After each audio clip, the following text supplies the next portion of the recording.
Comment bénéficier des avantages du ministère ou des avantages liés à l'œuvre de Dieu?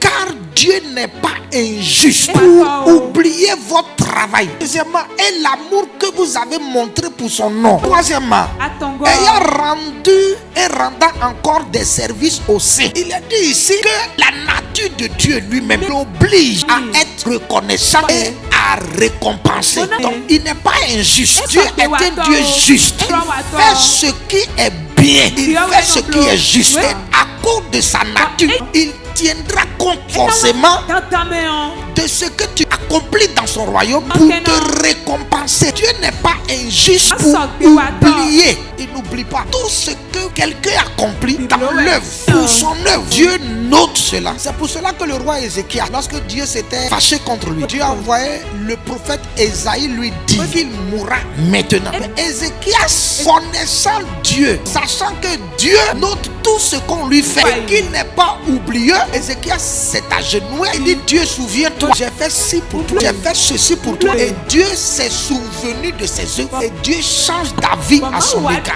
Dieu va dire à Ésaïe: j'ai changé d'avis parce que le roi Ézéchias a réveillé ma mémoire. Donc je ne permettrai plus qu'il meure maintenant. Je lui ajoute 15 années à cause de ce qu'il a fait. Lorsque tu ne fais rien pour Dieu, il te sera difficile de lui apporter des arguments solides quand tu pries. Parce que tu es un simple membre. Tu viens, tu t'assois, tu as Dieu et puis tu rentres à la maison. Qu'est-ce que tu pourras présenter comme raison qui obligera Dieu de te faire du bien? Il a dit: Dieu n'est pas injuste pour oublier premièrement notre travail. Le travail que nous faisons pour Dieu. Tu dois travailler pour Dieu. Dieu est sacrificateur. Qu'est-ce que tu fais pour Dieu? Dieu n'est pas injuste pour oublier notre travail. Et c'est ce que je brandis souvent devant lui. Seigneur, je suis ton serviteur. Je te sers. Je travaille pour toi. Donc, à cause de cela, arrête telle chose, arrête telle chose. Parce qu'il n'est pas injuste pour oublier le travail. Pour l'amour que tu témoignes à son nom. Il s'agit de l'évangélisation. Tu apportes son nom dans les nations. Tu évangélises.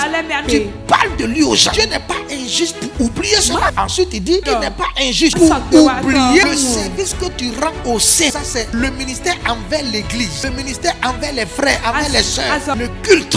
Il dit: il n'est pas injuste pour oublier cela. Donc, tu dois faire quelque chose pour Dieu. Puisque Dieu n'est pas injuste quant à ce que nous accomplissons comme œuvre, alors nous devons bénéficier des avantages liés à ces œuvres-là.